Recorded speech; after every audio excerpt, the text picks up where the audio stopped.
energy of all of us is bringing light to all the world right now, and we're bringing light to all the world right now. The law of attraction is similar to the law of love. I think that life and the world is very, very synchronistic. And realize there is no death. We are living simultaneously in many different levels. Crystal skulls are living beings.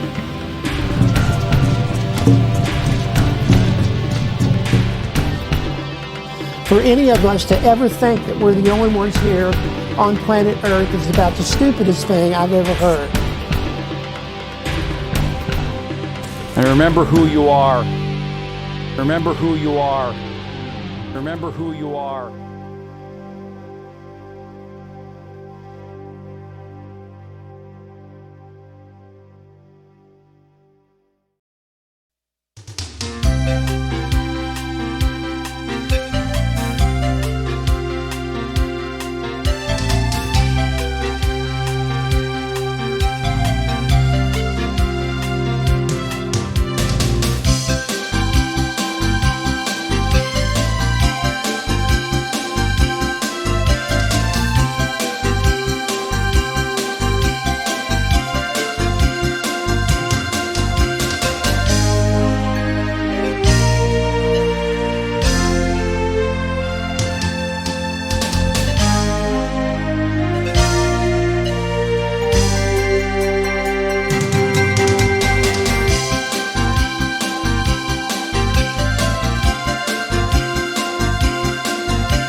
Talk about the lost waves of time, the untold story of how music shaped our world. If you think about it, we have thoughts, which are vibrations, feelings, vibrations. Everything in our physical body vibrates. The most powerful tool, according to the ancients, to influence us in a very step-by-step tiny way, but a continuous way so that it added up and became very powerful, was music. Think of the Grand Canyon, and you look at the water on the rocks, and of course, the rock is the stronger one and the water bends to it. And then you look up, and you see the water rolls, because the water carved the whole canyon. And it was just that little tiny subtle flow that just never stops that actually overcame the rock and created the canyon. And that's the ancient idea of music. In the ancient times, in all of the learned universities and mystery schools, if you were to study anything, you studied it through music. And when I first started studying this, I always read history through today, because that's what I knew. And I was always way off base. I was thinking, oh, they're teaching how to play the flute or something. No. They're teaching the mathematics of music that through resonance and energy transfer applies to everything. And what's so cool about music is that you can easily manipulate it. It's inexpensive. It's very accessible. And we enjoy lots and lots of repeats. Okay, next slide.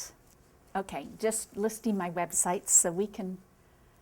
And I wanted to just point out that at Ancient Music, it's not my main site, but I have done some of these ancient examples of some of their musical techniques on that site. It's a new site. Okay, moving on. There's the book.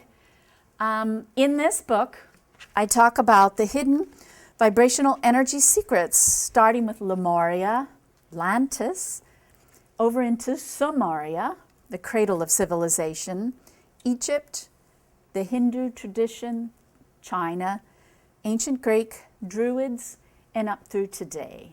And we're going to talk about some of the core information in here. So next slide. In the book, I separate out these secrets per ancient culture. And since we only have a bit of time today, I'm just going to do some of the fun and juicy ones and skip around a little. When you read the ancient papyri, and also in China, in Tibet, in South America, North America, and you read the ancient writings, they're all lifting rocks with sound. And as well as today, there's this Edward Leedskin who, poor soul, was jilted at the altar, and he always loved his wife, and he became a recluse and built in Florida coral castles, and he moved things many, many, many tons, and reputedly through sound. So I'm just going to tell you some of their secrets. When you read about them, there's different secrets in different cultures, but I'm going to share one, and I'm going to say one other thing too. And that is that I started reading antiquity. I mean, I'm a geek. I love textbooks, woohoo! And when I first started reading it, I would say, wow, what are these guys smoking? Or, wow, are they superstitious? You know? And then after time, I realized, well, maybe the stupid one was right here, because I didn't understand what they were saying, because I see them through today and who I am today. In order to understand their crazy talk, I needed to be a musician. I love math. I love physics. Nothing thrills me more than a quantum physics book. Like I said, I'm a geek. Go figure. And I'm also very psychic. So I'm very familiar with techniques that enhance clairvoyance, clairaudience, clairsentience. And I love anthropology and archaeology. And it took all of that knowledge to figure it out. And I'll just give you an example. I'll start in Egypt. I remember reading that they had a musical scale that changed every hour to keep you in tune as the earth changes on her axis. We all know it feels different at sunrise than at noon. And if they're going to keep in balance and harmony, they needed to keep in balance in the morning and at noon, and it was different energy required. So they did that with music. Their music just morphed so that you were in perfect balance no matter what time of day or season of year that it was. And then the Egyptians had this idea that you have this Ka body, which is your exact opposite etheric energy. And then they had a scale that changed every hour to balance your Ka body. And so when I was younger and I read that, I was thinking, oh, brother. And then I remember reading about quantum physics, and they were showing this study of quantum entanglement. I think Einstein called it spooky action at a distance. And if you had a roulette wheel here on Earth and you colored it black, white on the spokes, and you had a roulette wheel in Mars, and they were quantum entangled, quantum meaning teeny weeny subtle energy, and they're interlocked. If you spin the one on Earth and it gets on a black spoke, it will spin on Mars and it will get on a white spoke. And that was theory, and they, I believe, built some chambers down near the Caribbean, and they have confirmed this. They've been able to repeat it. So quantum entanglement is so. And then when I was reading the second or third time about the Ka body, I thought, oh my gosh, this is your quantum entangled body. And my girlfriend, who's a cranial sacral expert, we would often work on each other, and we would fix an energy problem, and then a few minutes later, back the next day, you know, you'd fix it, but it wouldn't last.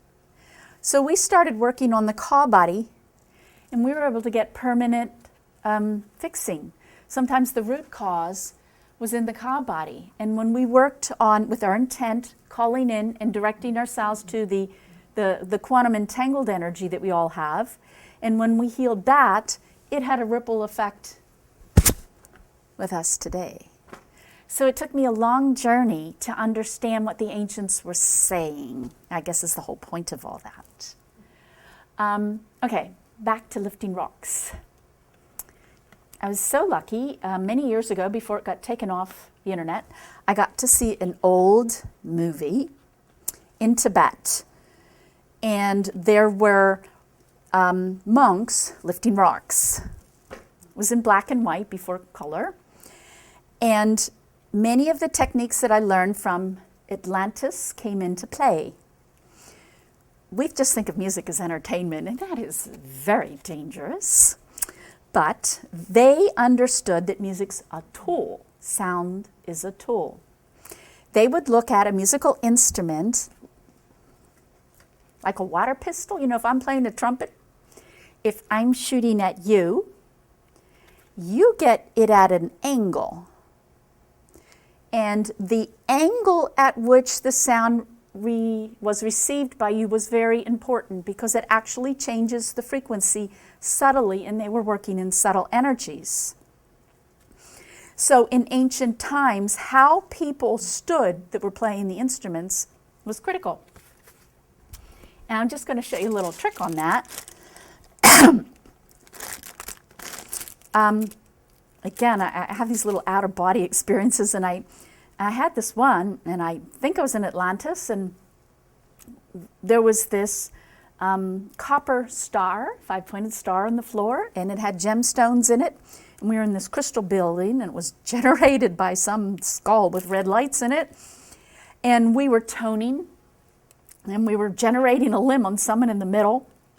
And we all had to stand at certain angles, and then there was like copper or conductor, some type of metal, creating energy from a shape. So that was shape, color, sound, all involved in the healing. And here's how you can recreate that today. This is from a company that helps you make stained glass lamps. And you solder the glass together, but first you have to have like a piece of copper. So this is Scotch tape that's got copper on one side. So very easily, you can draw your sacred geometry meaning the shape found in nature, imbued with God's energy. You could draw that 5-pointed star with your copper Scotch tape and place different crystals on it intuitively. You can put this under your bed, under your massage table, under your kitchen table. And this was a very powerful ancient way of raising your energies. It was to use energy created by shapes and sounds on top of the shapes. Back to point. The Tibetan monks, it looked like, I guess, the Tibetan in this movie, were all in like a shape looking like the Vesica Pisces, a shape that you can see when you drop two stones and the waves overlap, or during an eclipse, you see the shape in nature. And they were positioned, and then there was a huge cliff, and there was a big boulder, and they had dug underneath the boulder. I don't know totally, but they had little tunnels underneath. And then they were getting the resonance, they were singing to the resonance of the stone. I don't know if you remember, the cartoons or whatever, when some soprano sings and the wine glass shatters. Any old high tone is not going to shatter that wine glass. It has to be the composite frequency of the wine glass. Because with resonance, and that is when energy transfers from one frequency to another. If I have a violin here and I play the A string, and I have a violin here and I don't play the A string, playing this one will make this one sound. Energy transfers on the same frequency every time. Absolutely. So when she sings, the opera singer sings that high tone, and it's the same frequency as the wine glass, it starts to keep filling up with its resonant frequency, and it gets so much it bursts. And there's a good way that you can do that, because when You have resonance with something, you'll exchange energy, and the volume on both ends is going to get louder. So here's a crystal, and if I just do like a toning, which is a glissando, so I'm going to use all the frequencies, when I hit the frequency of this crystal, my voice is just going to get a little bit louder. Okay, so listen carefully. Here we go. Ooh,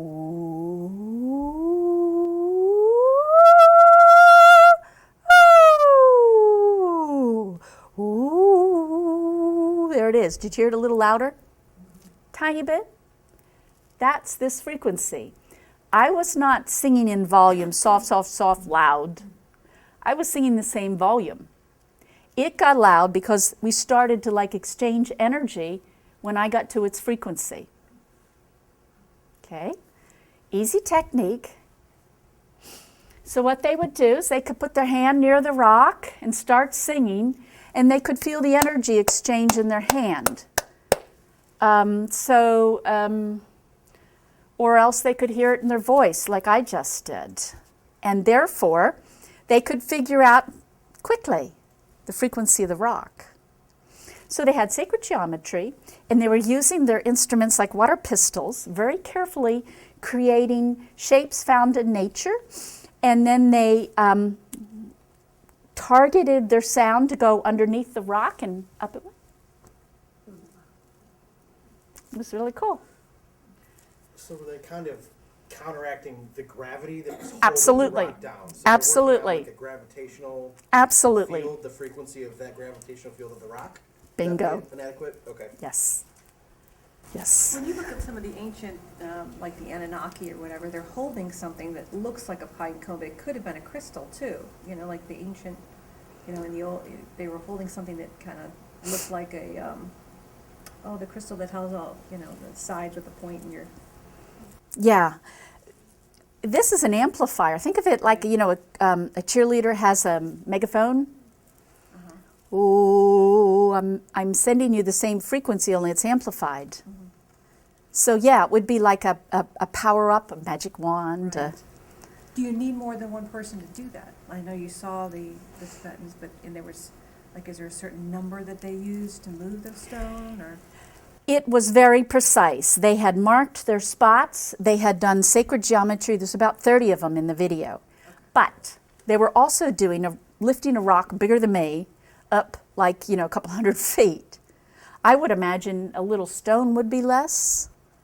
That might vary depending on the enormity of the task. So as they moved, do they all like move with the stone? No. No, it was almost like they were going underneath. They were doing some type of anti-gravity thing, and it just went up.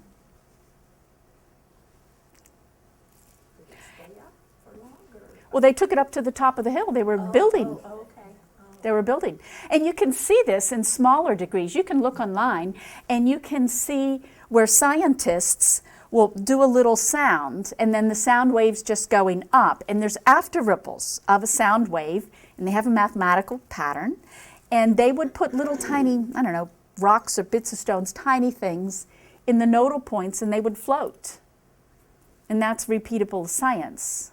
So there, in that case, they're using the harmonics to lift the rocks in a nano or small science. Okay, move on. Next one. They say the Ark of the Covenant floated too. You know, as they walked through the desert or whatever, but I don't know whether they were using sound. Well, it was also reported to be an anti-gravity. Okay. Mm-hmm. Anti-gravity thing.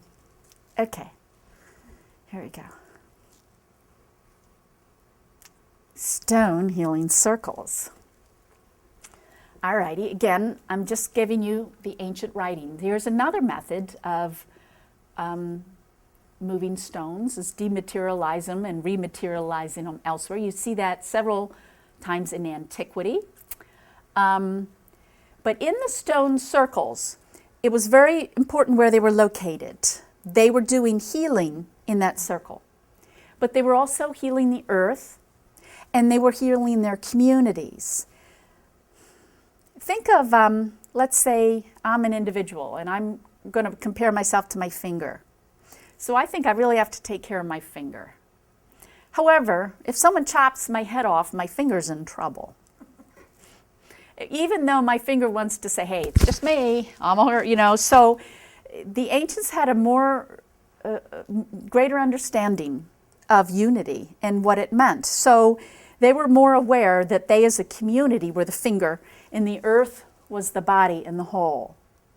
And they needed to take care of the whole thing. And they were doing it with subtle and quantum energies. So it was very important when they picked one that they would, at least at the time of selection, would have underwater streams at the circle. And then they would track ley lines, which are magnetic, think of positive and negative energies that kind of lattice the earth. Think of the ley lines as the earth's veins. So if they did a beautiful healing ceremony and they brought in high celestial energy, it's like it's going to rain in them, go down into the earth. It's going to hit the water. It's going to hit the ley lines. And then they would be very careful that they would place their healing temples at the various ley line intersections so they're blanketing the whole region, or theoretically, I guess, the whole earth.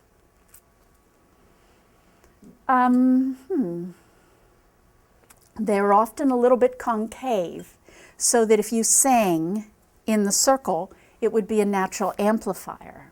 Like the pyramids, right? They kind of have a concave on them. They're not straight down, they kind of go in, just like, you know, when you look at them on top. Yeah, yeah.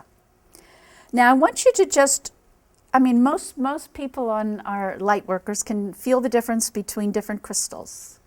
Okay, everybody here on board with that? This crystal feels subtly different than this crystal. If you take a Kirlian photography and you take a picture of this crystal's aura, and then you play, let's say my CD was Star Tones. Goodness, I don't have it up here. Stardust.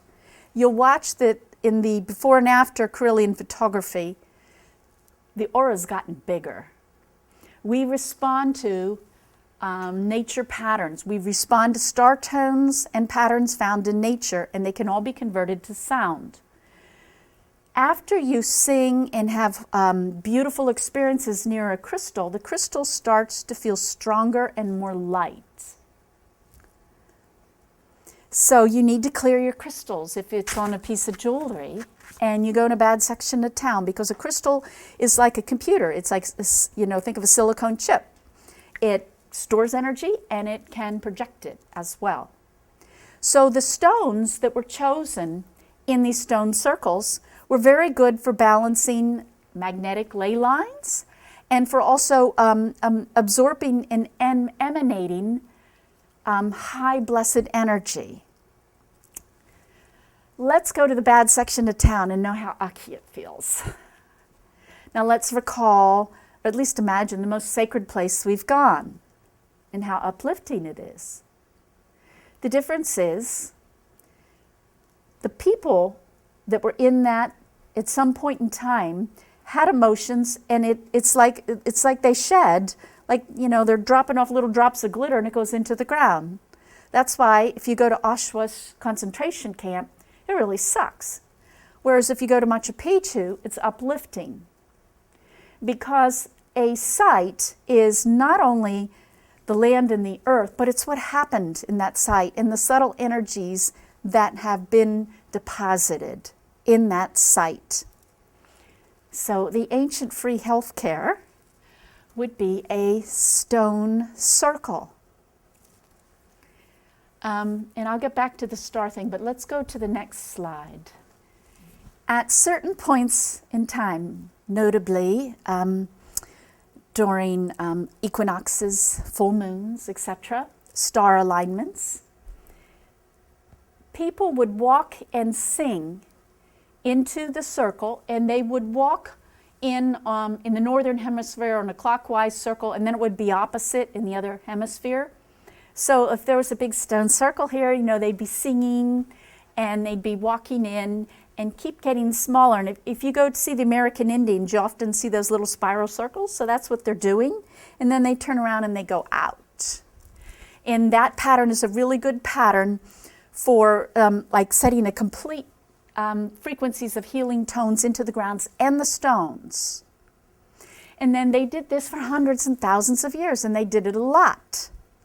So if I can take this little stone and let it hear my star tones and do a before and after Carillion photography to look at its order, and it's already better from one listen, what does 1,000 and 10,000 listens do to a stone? It makes it very healing, and it makes the ground very healing. Think of labyrinths. Labyrinths are in a similar way.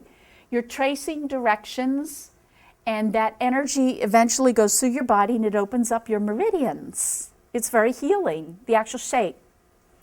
Even the drawing of the shape, like in many of your cathedrals, there's a labyrinth in the floor tiles. So when they weren't having a ceremony, people would bring their sick to the stone circle. And when the Crusades came, the Romans would kill people who brought their sick to the stone circles because they're trying to get rid of the pagan ideas. So now we're going to go back to the stars. Another ancient idea was that none of us are natives and that we all come from some star system. In the real old legends and channelings, there would be groups of people that would say, we're Pleiades, or I'm from Orion. And if they were from Pleiades, they would often mirror the shape that they saw in the sky of the star constellation of Pleiades. They'd mirror that in the location of their stones. So some of the stone circles are best for people who come from Pleiades with their intent, and they were trying to mock the shape that they saw, and they were trying to create resonance with shape. They would have stone circles for people who had originated in a certain star system. So think of the movie E.T., and he always has to phone home or else he's going to die. He's got to get that connect. He needs that for energy and power and vitality. It's very much what they were doing in many of these stone circles. Oh, and then there's more. There's so much more. So you could think of the stone circles like a clock. 12, 1, 2, 3. And then you could think of it like C, C sharp, D, E. And then back to our idea of Atlantis, where you would draw stars, and each star is going to have its own unique energy. And so you could have musicians with their backs to certain stones, and you can create stars and a variety of stars within a stone circle. So you could have each star is going to have a different subtle healing energy, and they would create those for different purposes. Or let's say they had a particular healing song. This could be bum, bum, bum, that's C, G, E. You could go, this is C, C sharp, D, E, and you could make a clock, only it's a musical clock. And then they could draw shapes by doing different tones. So it was very much a musical upliftment, enlightenment chamber. Okay. Well, I just thought this was cool. This guy, Philip Callahan, he was able to show that plants go better near round towers. And that's because of the towers were paramagnetic antennas. And paramagnetic is a force that moves towards a magnet, and diamagnetism is a force that moves away. And so many of your pyramids and your temples and your obelisks, think of them as antenna, and they're taking energy and balancing energy in the soil. They're making their soil more fertile, and they're making the people who walk on the soil more vibrant, healthy, and strong and powerful. Like, how cool is that? We're just going to try another ancient technique. This one was to take our negative energy and get rid of it, and also to tap into energy that is so powerful that we normally don't carry with us and to lasso it and bring it back into ourselves. Waves combine. So when you speak, your energy of your emotions carries on your voice. Hello. Hello. I mean, it's not the same message. And everybody got it, right? It's because the voice, the actual sound wave, is a carrier for other things. So, I'll just demonstrate this for you. This would be a way where you could take, let's say, a painful memory. In fact, I'm going to have you all do it with me. Think of a painful memory. And now we're going to give it a sound. And you can use any sound because the motion will carry on any sound. So I'll demonstrate. Okay? Time for you guys. Make a sound or your memory. Okay. Now, we're going to take that sound and we're going to start to let it rise. And I'll demonstrate first.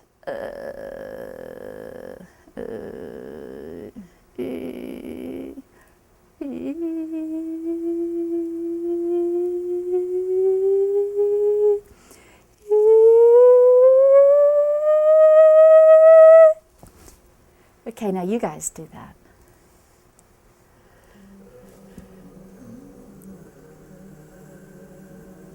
Remember it.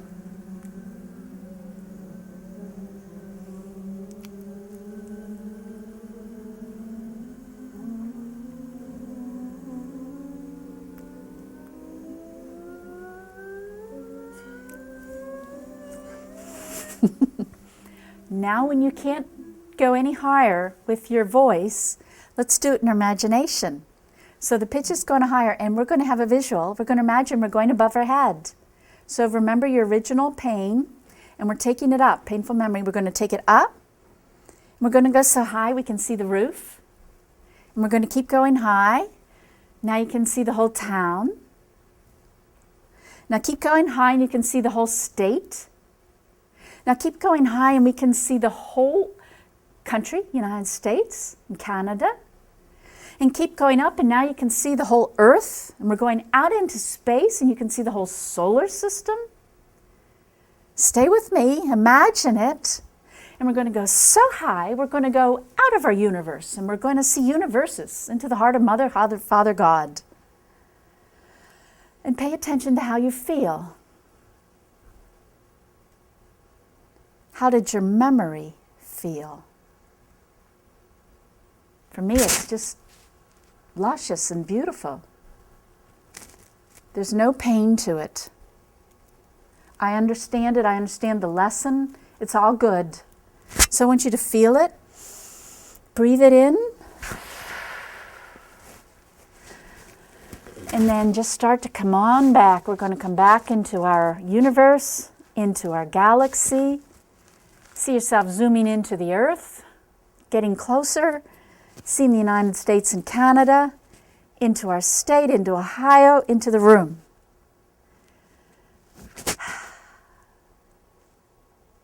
And just see how your painful memory feels. Comments?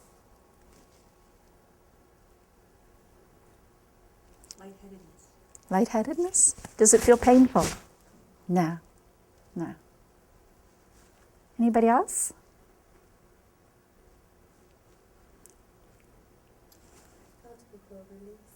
A release? Mm-hmm.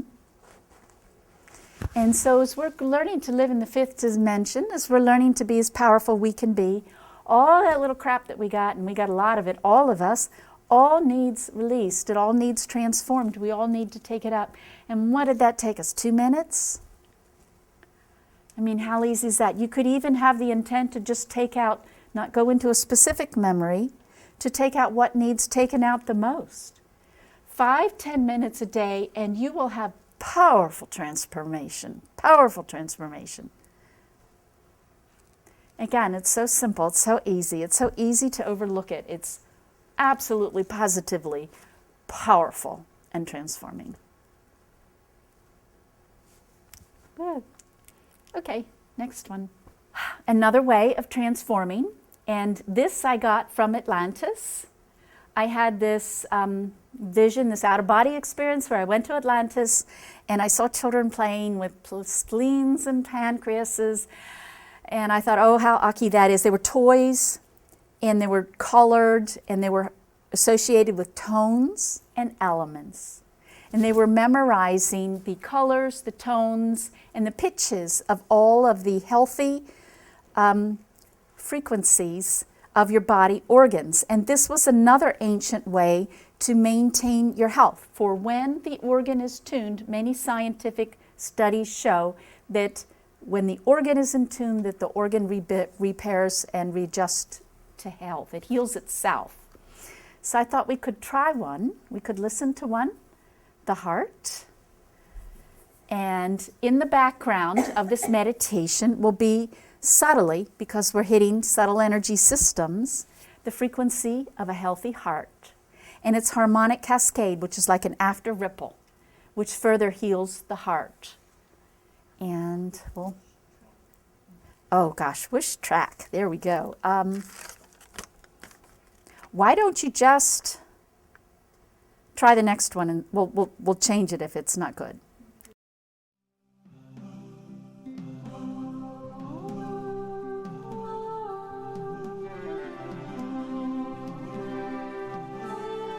Imagine your heart. It is a little bigger than your fist, like a lopsided bag. It's bigger on the top than the bottom. It's in the center of your chest, at the level of your breasts. Focus on your heart. What does it feel like? Imagine the heart colored pink, then green. It's balanced. Imagine that a fire is encasing your heart, and this energy is very healing. Recall how you feel in the summertime when the sun is at the highest point in the sky. Recall the feeling of bitter.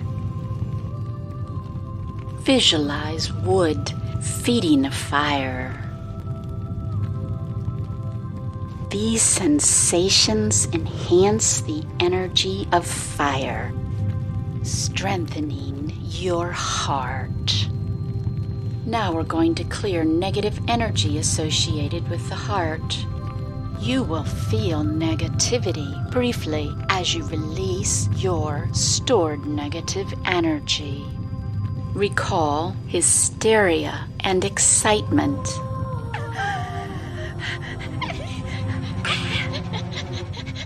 Feel it and breathe it out. Feel cowardly, deceitful, and paranoid.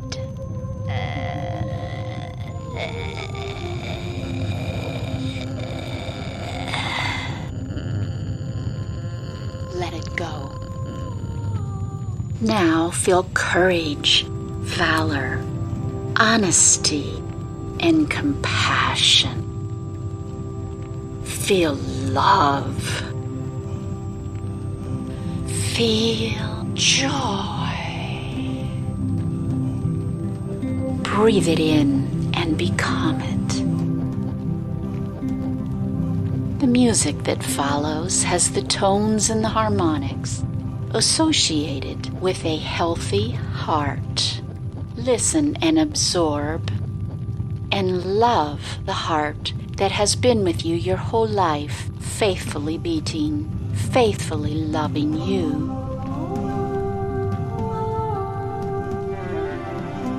The harmonics are soft, sometimes out of your hearing range. You still receive the healthy vibration in the meditation.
Any comments?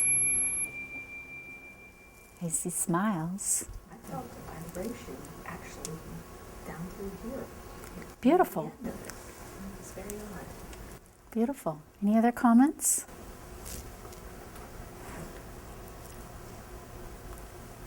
I kept seeing the blue, the green, the red moving ever so slightly, but not directly. It was like my peripheral vision. Where did that come from? Blue, green, and red.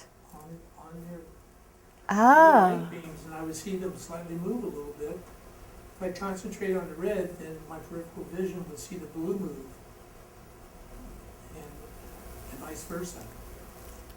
Huh, that's I interesting. mean, not, it wasn't Yeah. like this, but there was a little slight movement in there, along with the music. I don't know Woo. where it came from. Woo. Well, if you were to listen to the whole CD, then you'll find that, for example, the liver feels very much different, and you'll have a different reaction to the liver than you did to your heart. So part of your reaction is going to be on how healthy your heart was. Remember we talked about the finger and how the finger, I was pretending I was the finger, and I was thinking, well, it's all about me. And then I decided, well, if I chop my head off, then maybe I better think of somebody other than myself. So on this CD, you can only have 90 minutes, and I think I have 89.24 minutes. So I couldn't fit everything I wanted to on, but I'll give you an extra little meditation on the heart that they kind of a thing that they did in antiquity. And let me just say this, after having done this many times, I have, not only do I recognize when an organ is not healthy, like if I'm getting a cold or something, I can feel my spleen go, something I would have never thought before. And so now I can either listen to the CD or remember the state of consciousness when it was feeling perfect. So I can feel myself slipping down here in the spleen and listen to the CD and or master my body on the go, like woohoo. I mean, now you need to do it a lot of repeats so you remember.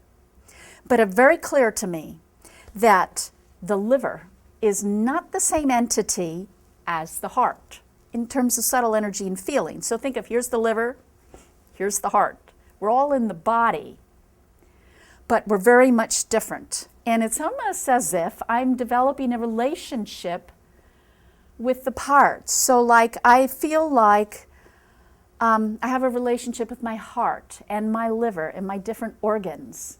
And this was an ancient method of maintaining health and living very long lives.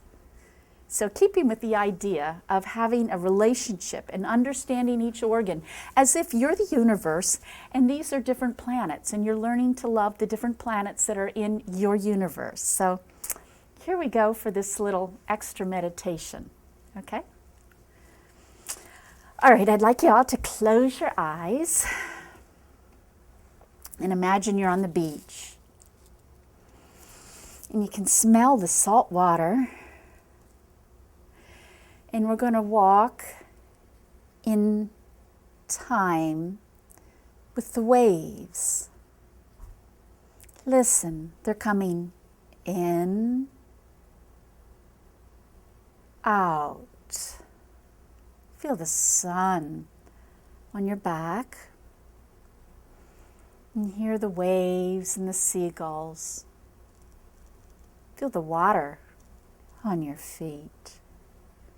The waves going in, out. You feel so safe and secure.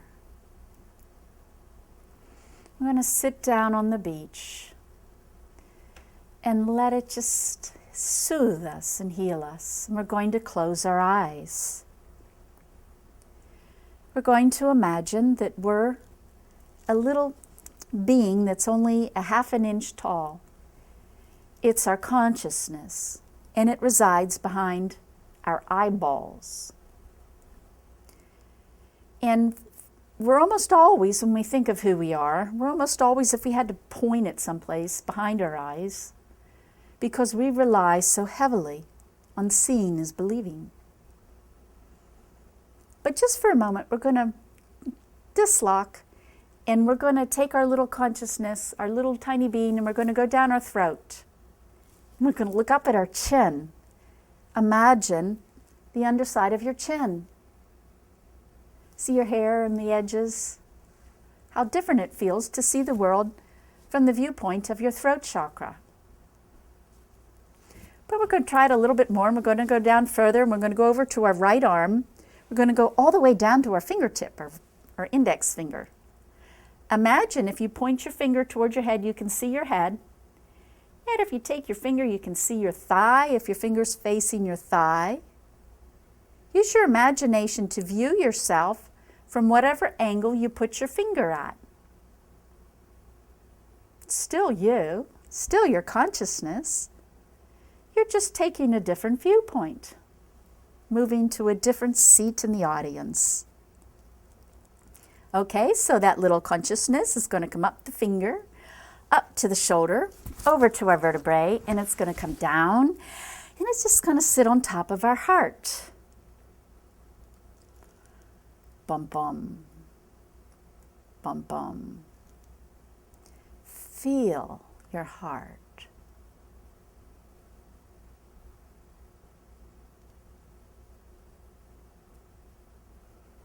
Now, we're going to stand on top of our heart and jump into the deepest part in the center.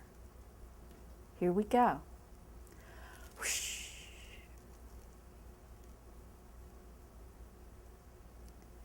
It's very deep here. It's very still. So deep. Soft. Sensitive. This is us that we normally just don't pay attention to. See how beautiful it is. Feel how beautiful your heart is. Love your heart.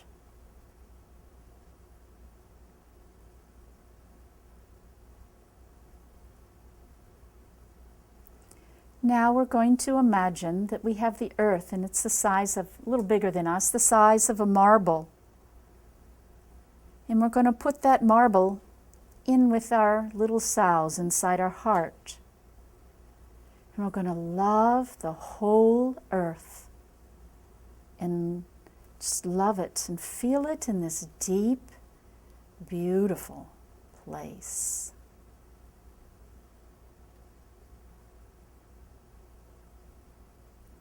Transmute it to the same loving beauty.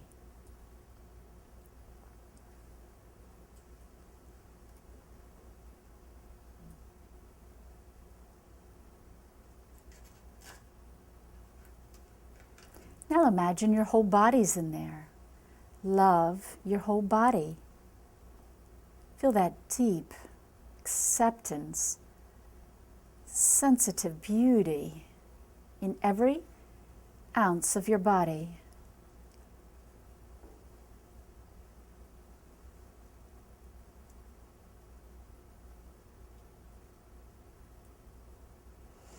Breathe it in. And remember, taking that energy with you, we're going to go up to the top of our heart. Bum, bum, bum, bum. Taking that energy, we're going to go up our spine, and we're going to go back into the back of our eyes.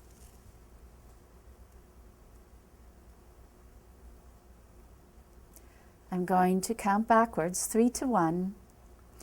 And when I get to 1, you'll be in normal waking consciousness, remembering the feeling and the consciousness of your heart and feeling better than before. More beautiful, more full, and more loving.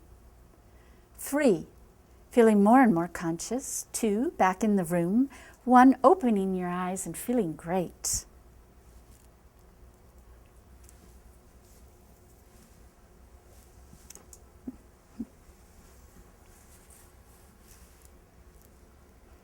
Reactions? Feel very peaceful. Mm-hmm. Could you feel how deep your heart was? I mean, that's you. That's in your toolbox. And when we brought in our body and the earth, we make a significant difference.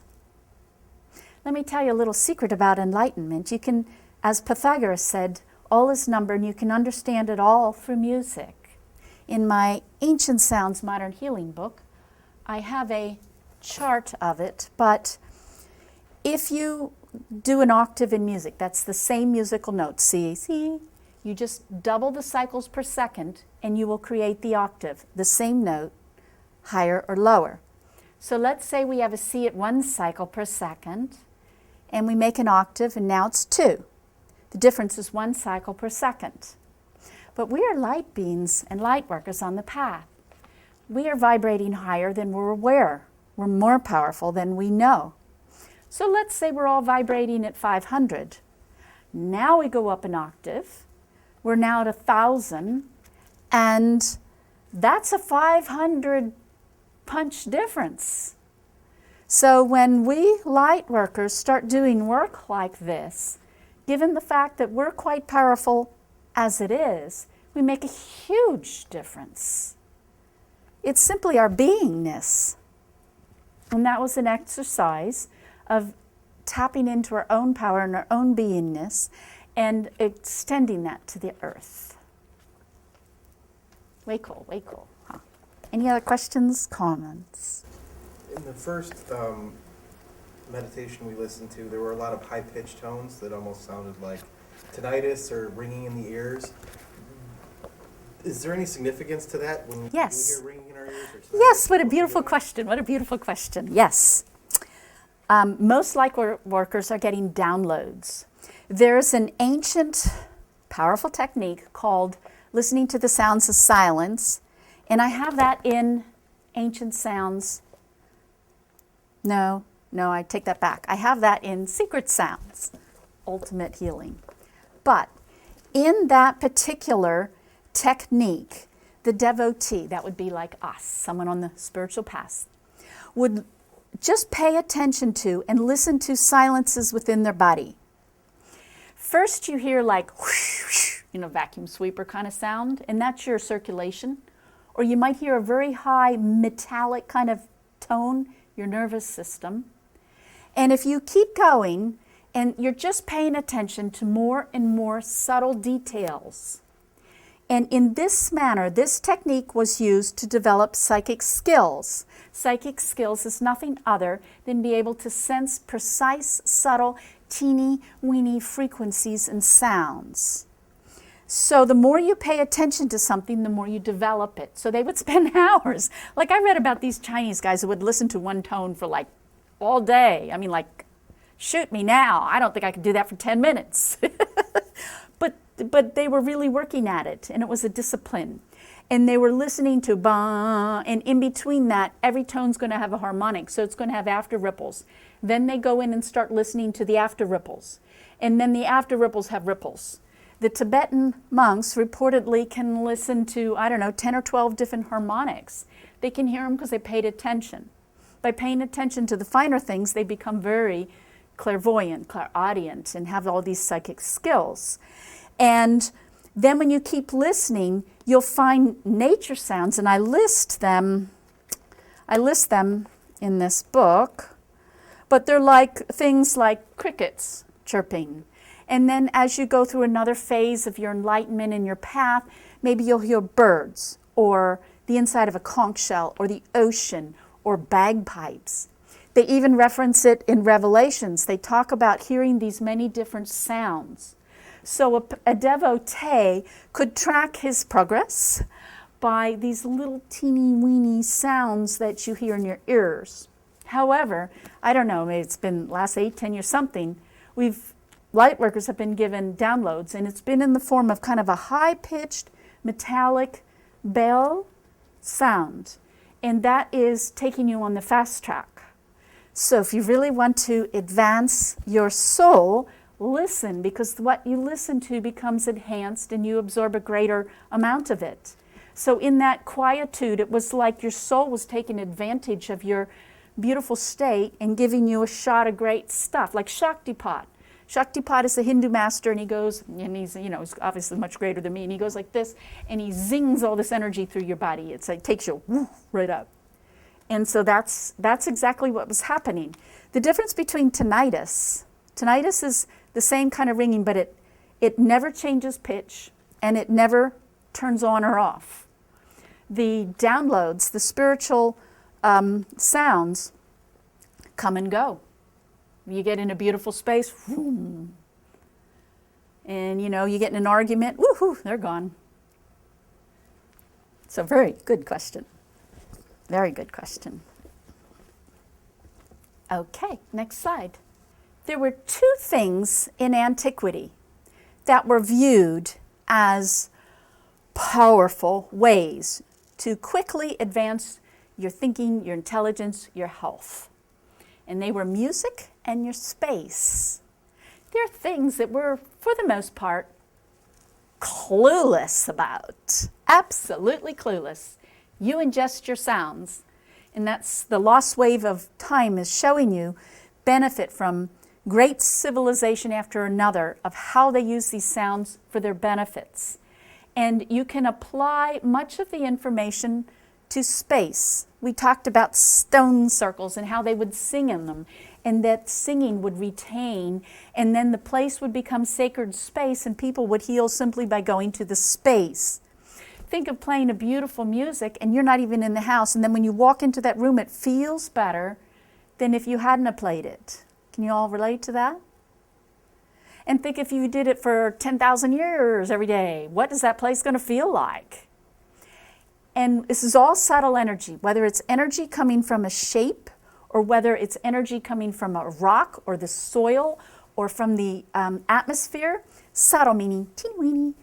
But the thing is, it's consistent. It doesn't stop. It's like, your automatic drip coffee, boop, boop, it just keeps going until the pot's filled up.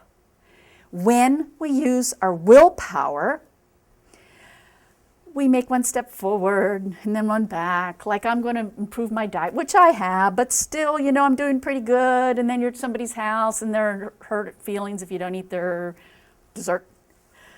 Well, okay, one step forward, one step back. Or I'm working on patience, and then I don't worry about compassion or something else because I'm focused over here. Taking the spiritual ladder up, the slow way is the willpower, and that's the tool that we're all using for the most part. The most powerful ones are your space and what are you listening to. Okay. This Dr. Becker wrote Cross Currents and a host of other books. He's showing that the subtle magnetic energy from stars can be recorded. You can buy them off, I think, Motorola for like $9.99 a day or something. The planets move. They make frequencies below our hearing range. And that would be called astrology. But he is showing that many of the geomagnetic and very subtle frequencies hits a cell-to-cell transfer on your skin, and it's impactful for your consciousness. Like woohoo, that's very important. Whereas your ears, it's also very impactful because of the sound will go through your body, through your nervous system. But that's more like the internet, whereas when it does a cell-to-cell transfer on a subtle frequency on your skin, it's more like analog, it's more a complete, powerful frequency. And so, and that reason is all of my healing tones and my CDs are very subtle. The Grand Canyon, we had talked about how the subtle water rules over the rocks if you give it enough time. Emulate different types of frequencies. So you can think of your crop circles, whether they're man-made or not, kind of like someone just giving us a shot of good stuff.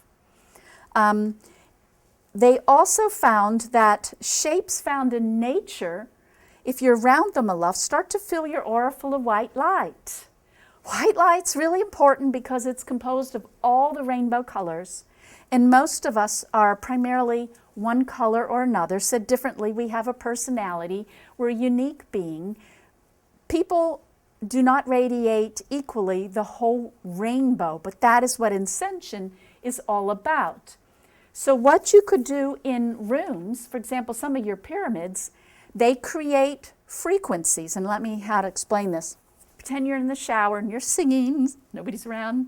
So you feel comfortable and you sing, and da-da-da-da, and then when you don't make your voice louder, but when you get to a certain pitch, the tone gets louder. Because you found the resonant area, the tone bounces back and forth off the shower, and it intersects in some places, and it intersects in a manner that one note's going to be louder. So whatever that note is the frequency created by that specific shape. So your pyramids, you walk through them, you're tuning your chakras. They have like enlightenment buildings, which they'll have shapes that'll create frequencies associated with pink and orange and yellow. And so you can walk through them and absorb subtly all these different little frequencies that heals you mind, body, soul. And it is very, very powerful. It's something that we don't even take into consideration, but many of these ancient societies maintain for thousands of years, in part due to their pyramids, their temples, these beautiful objects of power and grandeur. And the people are playing and singing music there. They're like taking the elevator up. Very powerful stuff. And I'm going to talk just a little bit about sacred space, your sacred space. Let's say, well, first of all, anytime you create any shape found in nature in sound, you start filling up full of white light. I do that here in Paint Your Soul. I do the spiral in a seashell, in a galaxy. It's in sound in the background. And the solfeggio tones is a pattern that ancient seers could see. Again, fills your aura full of white light. Very powerful. Stardust has the frequencies of the planets in their orbits.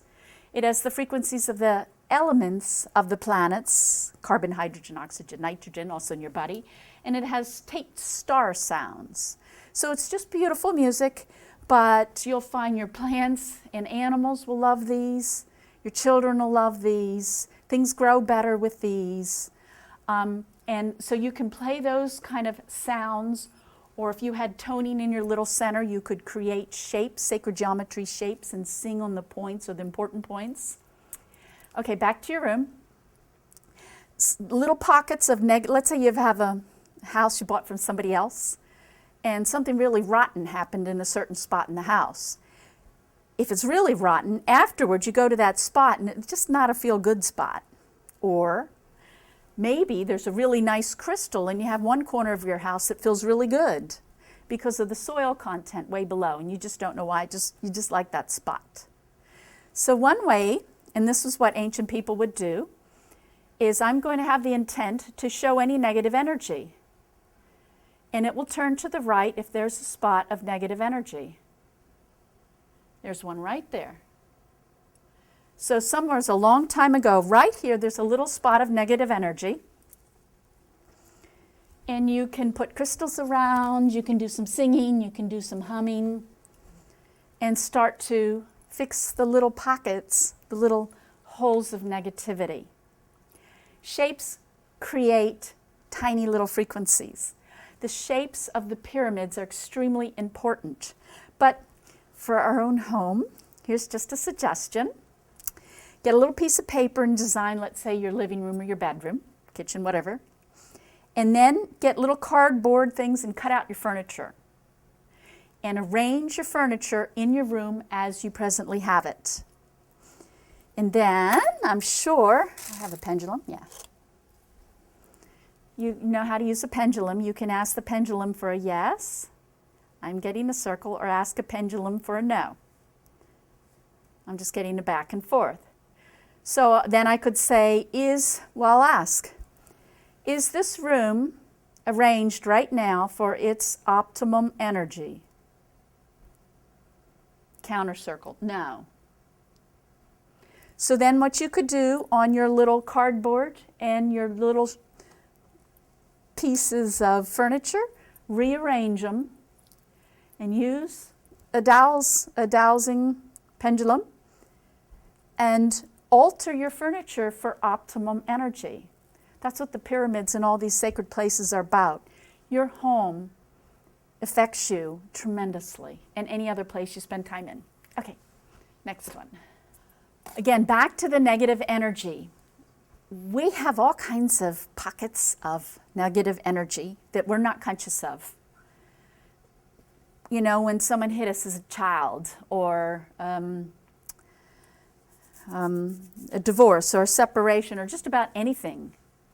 And most people say, I can handle that, and then they handle it by shoving it below their consciousness, and it's there.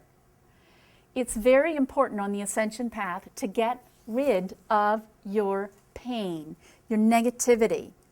Many light workers get cancer. That's because they spend all their time doing this beautiful light, but they don't get rid of their crap. You can light coat your crap, you know, and then next thing you know, you can have cancer. So people need to do your work, like we did that exercise for removing pockets of negativity. Perhaps the easiest way is music, and I have created the ancient Greeks method of catharsis, and it has music that will take out your negativity. Here's an example.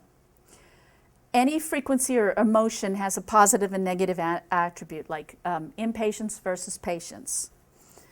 So I'm worrying a lot. That's a certain cycle per second. It's a negative flip side of trust. It's the same frequency as the lining in my tummy. We talked about two violins and how energy transfers on the same frequency. I worry, worry, worry. Every time I worry, I'm developing crap in the lining of my tummy. I do it enough, I get an ulcer. So if I worry enough, I bore a hole right in my physical stomach. I mean, that's and it gets stuck. You know, it doesn't come out because it's underneath the lining of the tissue. It's stuck. And that's kind of what yoga is in many ways. When you get in all those really funky positions, you're actually allowing some of your stuck stuff to release. It's one of the many reasons why it's good for you. But in this manner, like you would go into worry, and we just kind of shake it up a little bit. And when it releases, you can feel it. And you had told me, do you want to share about how you can feel a release? Oh, with those, yeah. Yeah. I have those in my car right now. When I go on long trips and stuff, I'll play them. And, you know, you got to be careful because, you know, if you're too tired or whatever, but, you know, if it's during the day and it lifts you, it does because you're releasing stuff. Yeah.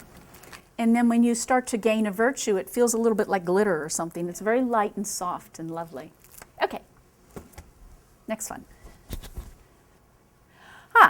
Again, another ancient secret. We're going to talk about beauty. Today, when I think of beauty, I often think of, you know, Miss America. Sometimes I think of a shallow person. Maybe I think of the movie where the really pretty girl's really a snake. And I'm just pointing out that in ancient times, beauty was a virtue, like peace, joy, happiness. It wasn't a quality that some vixen uses to get what she wants. It was a feeling.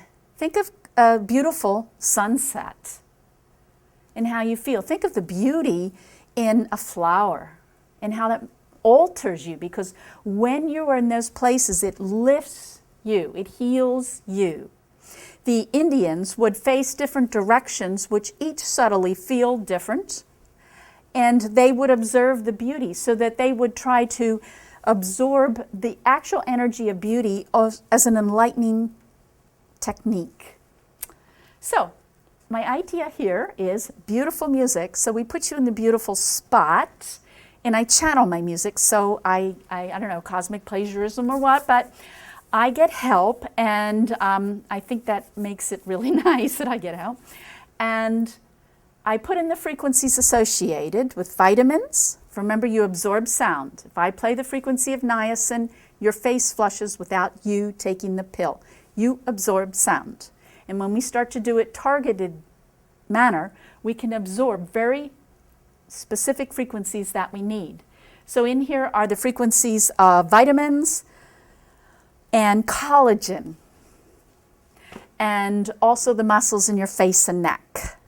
And here's my idea. My idea is as we age and they sag, they get lower or they're longer. Think of a cello with deep tones and a violin with short little strings and high tones. So our muscles go as we age. Yes, they do. And I'm tuning them up. And when they tuned up, they're tightening. And I have some powerful before and after pictures that a lady I didn't know sent me on musicforbeauty.com. And again, this is think of subtle energy. It helps a little bit each listen. So if you listen a couple times, think of putting on makeup. You listen a whole lot. The lady who sent me the photos that were so tremendous, she listened, she works at home, listened for like 2 weeks. She just put all my CDs on and listened to them. So she had a huge dose of the CD and watched her skin tighten all over.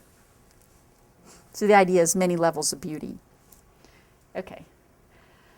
And, I can tell you one little story. And then because I think we're about ready to wrap up, and I'll just tell you the story.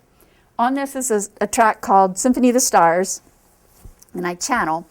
And I was with my husband and his boss, and we were at the Cleveland Symphony. And somebody wanted to come in the back. That's what they do when they channel. And I channel these angels and these fluffy light ascended masters and high beings. And this was the most difficult energy I'd ever really experienced. Anyway, so he comes in from the back, and they were playing Haydn, and he wanted to conduct the orchestra. He wanted me to stand up. He wants to do this in the audience. And I'm like holding on my seat. I'm sweating because I'm having a hard time sitting in my seat. And my hearing opens up, so I can hear, this is really cool, I can hear every violin, like there's 40 violins, I can hear every one, and I know who's out of tune and didn't practice. And you can't do that. I normally can. I just hear the symphony of violins as one voice. I know I'm a violinist, so I know you can cheat and not practice and get away with it. And so I can hear everything. And this being was really angry when someone was out of tune. And we get to the end, and someone changed the notes, and he was mad again, and bam, he was off. And so I was kind of glad because I would have been embarrassed and probably thrown out. The next day, I'm home alone, thank goodness, and he comes back, and I let him in, and this time I let him conduct, so I'm pretend conducting the dining room table. And I hear this beautiful symphony. It's just gorgeous. I could hear every instrument, and everybody was in tune, and everything was just gorgeous. And I wrote it down, and it's the track Symphony of the Stars. And I did meet a lady who's a relative, a descendant of Joseph Haydn, who she said had a very nasty temper. Okay, and I think, is that it? I think that's it. I don't know if there's any more slides. Can't remember. That's it. So, Lost Waves of Time gives you a ton more on secrets from the ancient traditions.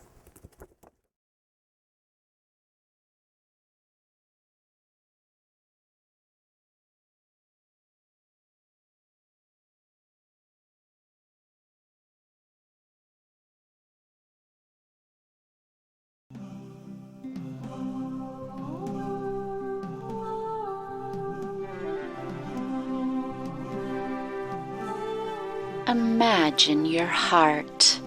It is a little bigger than your fist, like a lopsided bag. It's bigger on the top than the bottom. It's in the center of your chest, at the level of your breasts. Focus on your heart. What does it feel like?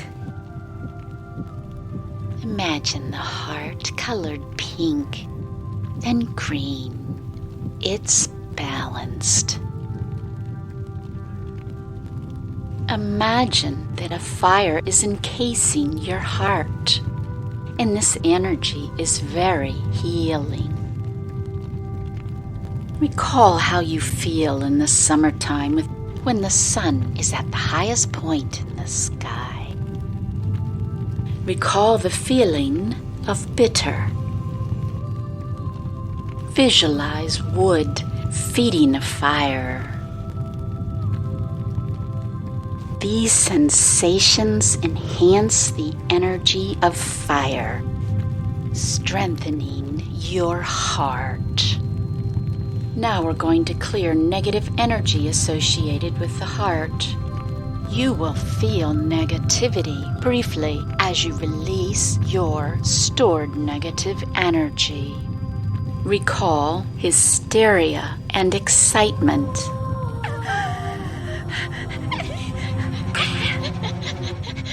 Feel it and breathe it out.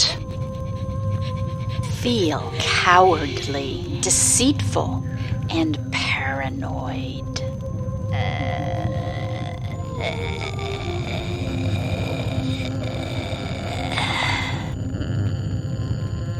Let it go. Now feel courage, valor, honesty, and compassion. Feel love. Feel joy.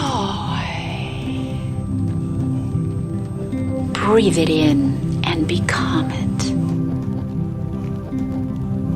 The music that follows has the tones and the harmonics associated with a healthy heart. Listen and absorb and love the heart that has been with you your whole life, faithfully beating, faithfully loving you.